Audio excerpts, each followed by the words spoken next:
કહેવાય છે કે અડગમનના મુસાફિરને હિમાલય પણ નથી નડતો. નમસ્કાર, મારું નામ છે જેડી ગુજરાતી.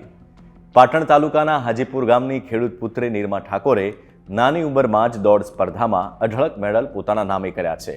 હાલમાં જ યોજાયેલી મુંબઈ મેરેથોનમાં ઇન્ડિયન એલિટ વુમન કેટેગરીમાં ગુજરાતની દીકરીએ એટલે કે નિરમા ઠાકોરે વિજેતા બન્યા છે. તેમણે 2 કલાક 47 મિનિટ અને 11 સેકન્ડમાં 41.195 કિમીનું અંતર કાપ્યું હતું.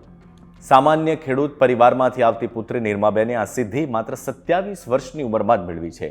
નિરમાબેનને મુંબઈ મેરેથોન જીતતા 5 લાખ રૂપિયાનું ઇનામ પણ મળ્યું, પરંતુ તેમની સાથે દેવું ચૂકવ્યા બાદ પૈસા વધશે કે નહીં તે પણ એક સવાલ છે. છેલ્લા 3 વર્ષથી નાસિકમાં તેઓ રહે છે અને ત્યાં એક રૂપિયો પણ ખર્ચ કરે તો તેમનો ઉધાર લીધેલો હોય છે. તેઓ કહે છે કે મારી પર ઘણું જ દેવું છે અને આ પૈસા ચૂકવ્યા બાદ જે વધશે તેમાંથી તેઓ તેમના ખર્ચ માટે રાખશે. તેમનું કહેવું છે કે જો તેમને કોઈ નાણાકીય સપોર્ટ કરે તો હજી પણ તેઓ સારું પરિણામ આપી શકે તેમ છે.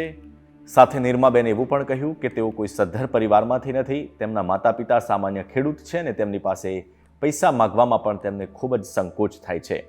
તેમનો મહિનાનો ખર્ચ 15,000 થી 20,000 રૂપિયા જેટલો થાય છે અને એમાંય જો શૂઝ કે ડ્રાયફ્રૂટ ખરીદવામાં આવે તો તેમનો મહિનાનો ખર્ચો 25,000 થી પણ વધી જાય છે.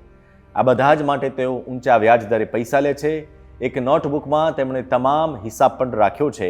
તેઓ કહે છે કે પછી મારી પાસે જ્યારે પણ પૈસા આવશે ત્યારે હું પરત આપી દઈશ. મેરેથોન જીતવા માટે તેઓ 1.5 લાખ રૂપિયા ખાલી શૂઝ પાછળ ખર્ચી નાખ્યા છે. તેમના શૂઝ સૌથી મોંઘા હોય છે. નિરમાબેનની પ્રગતિ જોઈ અત્યારે સૌ કોઈ ગર્વ અનુભવી રહ્યું છે, પરંતુ જરૂરી એ પણ છે કે સભ્ય સમાજની આ દીકરીને પૂરતી વ્યવસ્થા અને મદદ મળે તો એને ઊંચી ઉડાન ભરતા કોઈ રોકી શકે એમ નથી. એક દીકરીની આ વ્યથાને આપ સારી રીતે સમજી શકો છો. એ દીકરી જે પોતાના પરિવાર માટે, ગુજરાત માટે અને દેશ માટે મહેનત કરી રહી છે, ગુજરાતનું નામ રોશન કરી રહી છે, પરંતુ આ સાથે સાથે એને એક નાનકડી અપીલ પણ સમાજને એટલે કે આપને કરી છે અને આપ સૌની જવાબદારી બને છે કે આ દીકરીને આપણે સપોર્ટ કરીએ. હજી પણ એ લડવા માટે, આ દેશનું નામ રોશન કરવા માટે સક્ષમ છે. આ વિડીયો જોયા બાદ આપનું શું ઓપિનિયન છે કમેન્ટ કરવાનું ભૂલતા નહીં. આપ જોઈ રહ્યા છો અમારું digital platform vibes of India એટલે કે VOI.